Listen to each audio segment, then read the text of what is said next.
దీనికి చెప్పు రవీంద్రరావు గారు, కేసీఆర్ గారు విచారణకు రావడాన్ని ఎందుకు అంత తప్పు పడుతున్నారు, విచారణకు పిలవడాన్ని ఎందుకు అంత తప్పు పడుతున్నారు అంటారు దయాకర్ గారు. ఎడబట్టిన తప్పు పడితే ఎందుకు వస్తాం?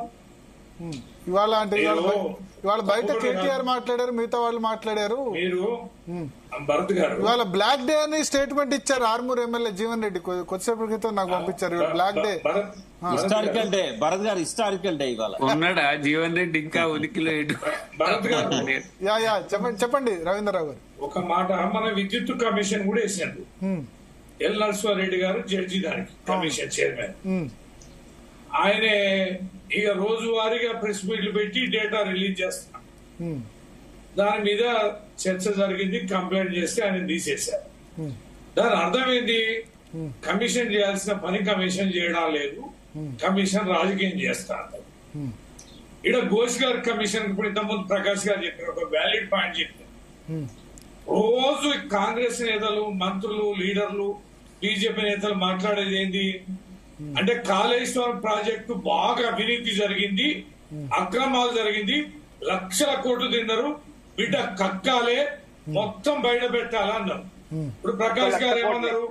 కాళేశ్వరం ప్రాజెక్టు మొత్తం మీద కాదు, ఇది కమిషన్ వేసింది, విచారణ జరిగేది కేవలం 3 బ్యారేజీల మీద, అంటే 6,000 కోట్ల మీద.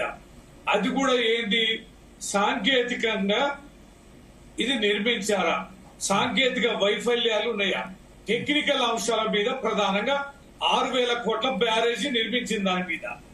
పొద్దున లేస్తే నేతలు మాట్లాడేది ఏంది, రాజకీయ పార్టీలు మాట్లాడేది ఏంది, ఏం బుల్డోజ్ చేస్తారు, ఎన్నిసార్లు ఎక్స్టెన్షన్లు ఇచ్చిండ్రు, ఎన్నిసార్లు ఆ కమిషన్ మీద ఆ ఎస్టాబ్లిష్మెంట్ చేస్తున్నారు. ఇవాళ కేసీఆర్ గారిది కూడా ఎంత నీచంగా, నేను ఇంత ముందు కొన్ని టీవీలలో కూడా చూసిన, దమ్ము లేదా కేసీఆర్ గారు ఎందుకు సీక్రెట్ గా ఇచ్చినావు, ఎందుకు సీక్రెట్ గా కమిషన్ ఎంక్వైరీ చేసింది. కేసీఆర్ గారు ఒక మాజీ ముఖ్యమంత్రి, రాష్ట్రాన్ని తెచ్చిన నేత, ఆయనకు పర్సనాలిటీ ఉంది.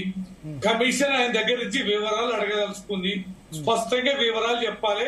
మీరు చెప్పిన వివరాల్ని వారి సంతకాలతో సహా నివేదికలు పొందుపరుస్తారు, ప్రభుత్వానికి ఇస్తారు. చేయాల్సిన పని అదైతే ప్రెస్ వాళ్ళను కూర్చోబెట్టుకొని నోటికల్లా మాటలక ముందే దాన్ని బిగ్ బ్రేకింగ్ పెట్టి, అంటే ఎందుకు సీక్రెసీ ఎందుకు మిగతా 114 మంది నేతలకు లేదు, ఎందుకు ఆయన ఒక్కడికి ఎందుకు అవకాశం ఇచ్చారని అక్కడ 114 మంది అందరినీ ఓపెన్ ఏం చేయలే, చేశారు. అందరినీ ఓపెన్ చేశారు. మన ప్రకాష్ గారు కూడా పోయినారు కదా, ప్రకాష్ గారు 2 సార్లు పోయినారు, ఒక్కసారి కాదు.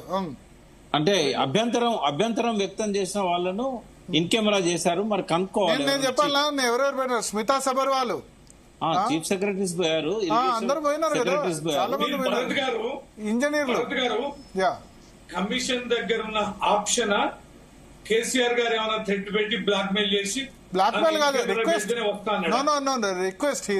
నేను అంటున్నా, కమిషన్ దగ్గర ఒక స్కోప్ వచ్చింది కదా. ఇవాళ కాంగ్రెస్ సాయంత్రం నుంచి ఏం మొదలు పెట్టిందంటే, ఎందుకు సీక్రెట్ ఎందుకు భయపడుతున్నారని చెప్పి. ఎందుకంటే నేను అనేది ఏంటంటే కేసీఆర్ ఏ సమాచారం అయినా ఫింగర్ టిప్స్ మీద చెప్పగలరు కదా.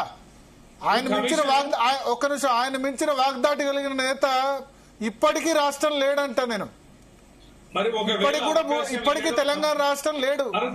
సో అంత ఎందుకు ఆయన సీక్రెట్ గా పోయినారు? ఓపెన్ గా చెప్పుంటే ఇంకా అందరు కన్విన్స్ అయ్యేవాళ్ళు కదా అని నేను అంటా. నా అభిప్రాయం నేను చెప్తున్నాను.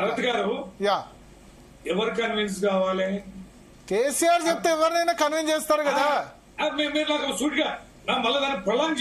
నేను అనేది కాంగ్రెస్ వాళ్ళు గారు చెప్పేది, ఎవరు ప్రశ్న వేసేది ఎవరు? కేసీఆర్ గారిని కమిషన్ జవాబు చెప్పాల్సింది ఎవరు? కేసీఆర్ గారు. నమోదు చేసుకునేది ఎవరు? ఘోష్ గారు, చైర్మన్ గారు. ఇప్పుడు టీవీలకే సంబంధం అండి, టీవీలు కాదు, పబ్లిక్. అంటే ఇది రాజకీయం చేస్తారా?